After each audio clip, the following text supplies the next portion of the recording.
to do that with all of you. And now I'm so honored to introduce the person you've been waiting to hear.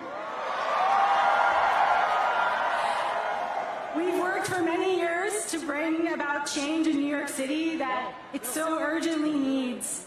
He's been a friend, and he is the next mayor of the greatest city on earth, Zohran Mamdani.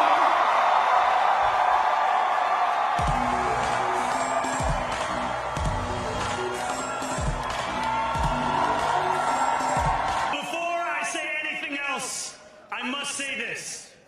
Thank you.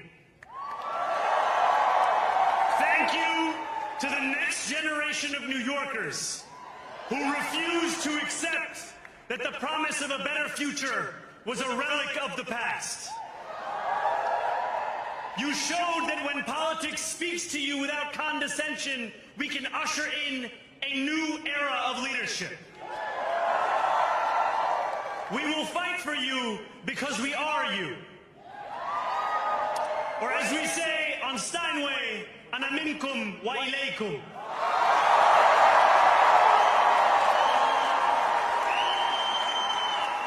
Thank you to those so often forgotten by the politics of our city who made this movement their own. I speak of Yemeni bodega owners and Mexican abuelas, Senegalese taxi drivers and Uzbek nurses, Trinidadian line cooks and Ethiopian aunties. Yes, aunties.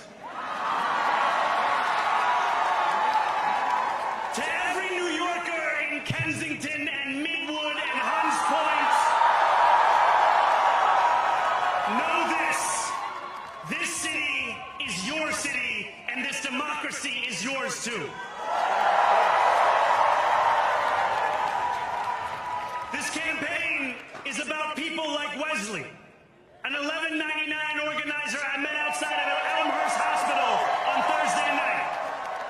A New Yorker who lives elsewhere, who commutes 2 hours each way from Pennsylvania because rent is too expensive in this city. It's about people like the woman I met on the BX 33 years ago, who said to me, I used to love New York, but now it's just where I live. And it's about people like Richard, the taxi driver I went on a 15-day hunger strike with outside of City Hall, who still has to drive his cab 7 days a week. My brother, we are in City Hall now.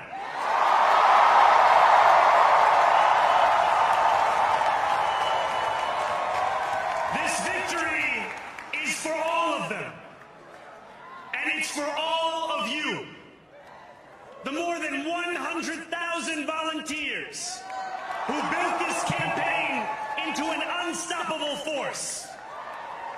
Because of you, we will make this city one that working people can love and live in again.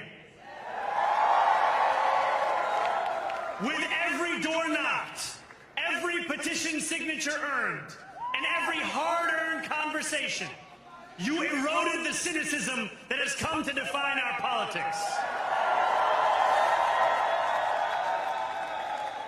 Now I know that I have asked for much from you over this last year. Time and again, you have answered my calls. But I have one final request. New York City, breathe this moment in. We have held our breath for longer than we know. We have held it in anticipation of defeat. Held it because the air has been knocked out of our lungs too many times to count. Held it because we cannot afford to exhale. Thanks to all of those who sacrificed so much, we are breathing in the air of a city that has been reborn.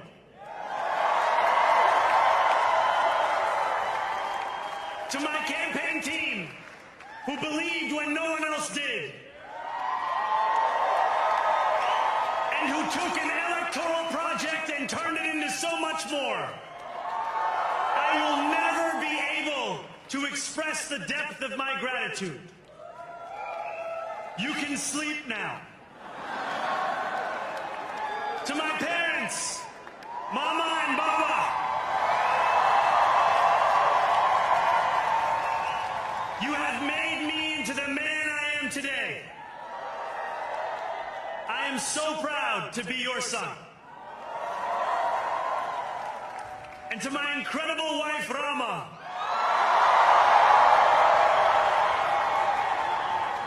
Hayati, there is no one I would rather have by my side in this moment and in every moment. To every New Yorker, whether you voted for me, for one of my opponents, or felt too disappointed by politics to vote at all, thank you for the opportunity to prove myself worthy of your trust. I will wake each morning with a singular purpose: to make this city better for you than it was the day before. There are many who thought this day would never come, who feared that we would be condemned only to a future of less, with every election consigning us simply to more of the same. And there are others who see politics today as too cruel for the flame of hope to still burn. New York, we have answered those fears. Tonight we have spoken in a clear voice. Hope is alive. Hope is a decision that tens of thousands of New Yorkers made day after day. Volunteer shift after volunteer shift, despite attack ad after attack ad. More than 1 million of us stood in our churches, in gymnasiums, in community centers, as we filled in the ledger of democracy. And while we cast our ballots alone, we chose hope together. Hope over tyranny. Hope over big money and small ideas. Hope over despair. We won because New Yorkers allowed themselves to hope that the impossible could be made possible. And we won because we insisted that no longer would politics be something that is done to us. Now it is something that we do.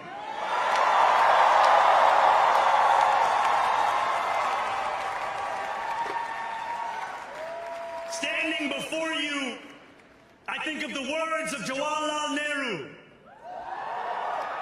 A moment comes but rarely in history when we step out from the old to the new, when an age ends and when the soul of a nation long suppressed finds utterance.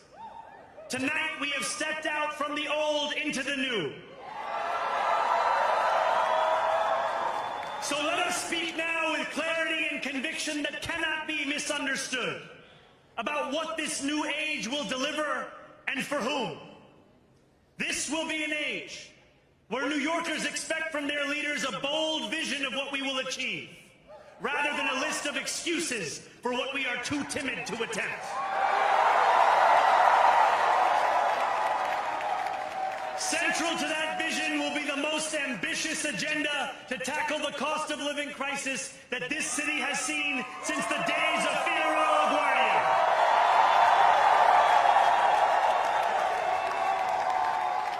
An agenda that will freeze the rents for more than 2 million rent-stabilized tenants. Make buses fast and free. And deliver universal child care across our city. Years from now, may our only regret be that this day took so long to come. This new age will be one of relentless improvement. We will hire thousands more teachers.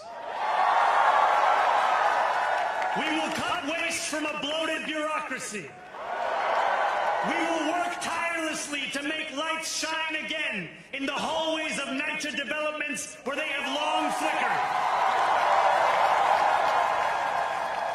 Safety and justice will go hand in hand as we work with police officers to reduce crime and create a department of community safety that tackles the mental health crisis and homelessness crises head on.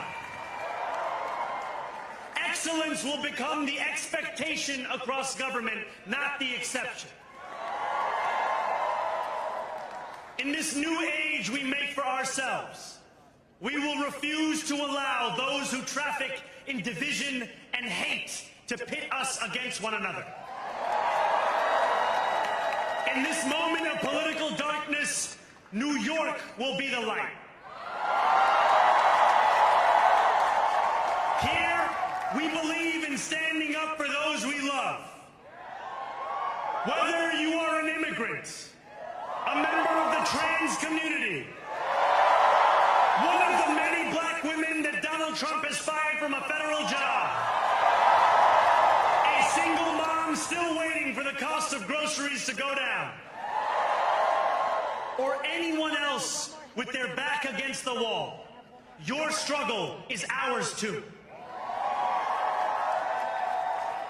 And we will build a city hall that stands steadfast alongside Jewish New Yorkers and does not waver in the fight against the scourge of anti-Semitism. Where the more than 1 million Muslims know that they belong. Not just in the 5 boroughs of this city, but in the halls of power. No more will New York be a city where you can traffic in Islamophobia and win an election.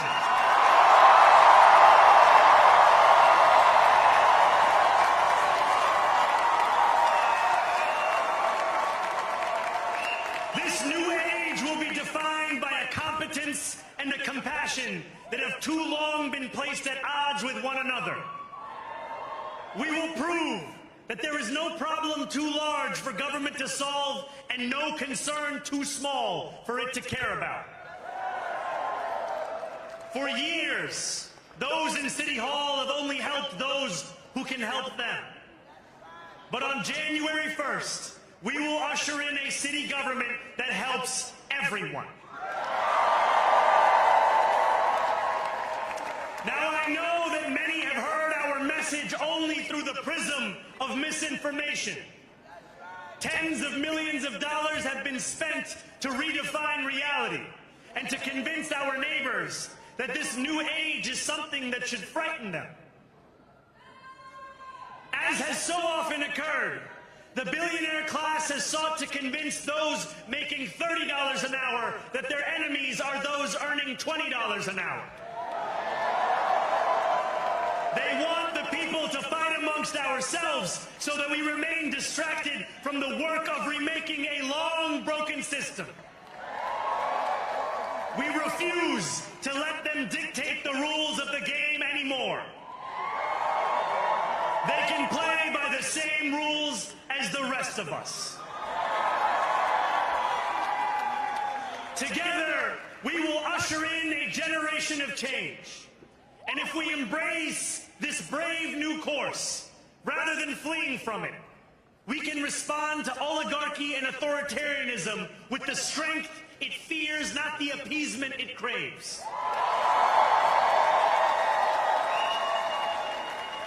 After all, if anyone can show a nation betrayed by Donald Trump how to defeat him, it is the city that gave rise to him.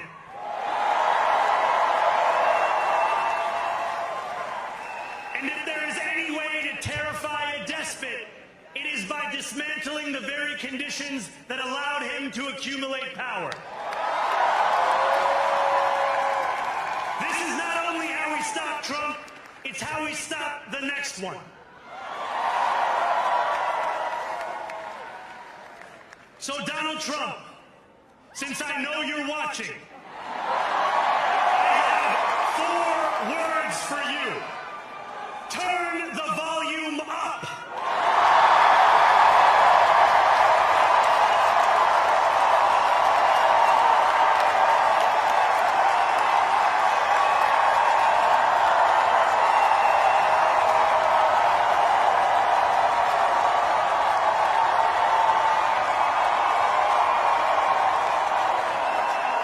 We will hold bad landlords to account because the Donald Trumps of our city have grown far too comfortable taking advantage of their tenants. We will put an end to the culture of corruption that has allowed billionaires like Trump to evade taxation and exploit tax breaks. We will stand alongside unions and expand labor protections because we know, just as Donald Trump does, that when working people